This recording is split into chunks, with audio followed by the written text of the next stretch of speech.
পিকু বড়ই সৌন্দর্য।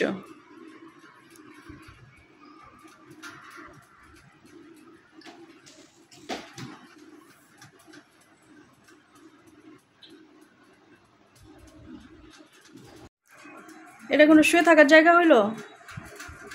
Wardrobe, AC, হ্যাঁ আবার তারটা ধরছে। ছাড় ছাড়, পড়ে যাবি তো, ছাড়, ছিঁড়ে ফেলবি তো, ছাড়।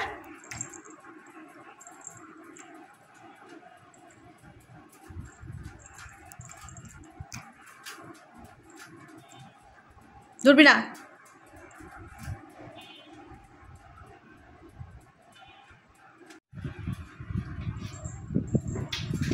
পিকো সব ফেলে দিতেছ তুমি, এবার কিন্তু মাইর হবে। পিকু, পিকুর বাচ্চা,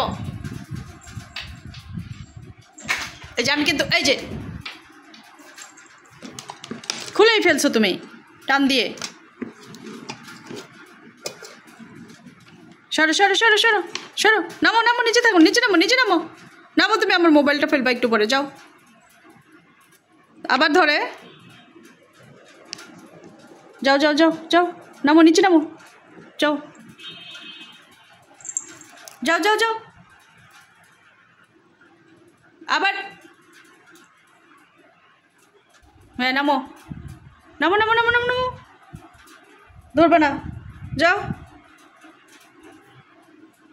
আবার এখানে এসেই বসলো। কোনো কথা শোনো না তুমি আমার। হয় এসির উপরে, নাহলে ওয়ার্ডরোবের উপরে, ক্যাবিনেটের উপরে, উপরে উপরে, খালি উপরে উপরে উচ্চ স্থানে বসে থাকবে আমার ছেলে।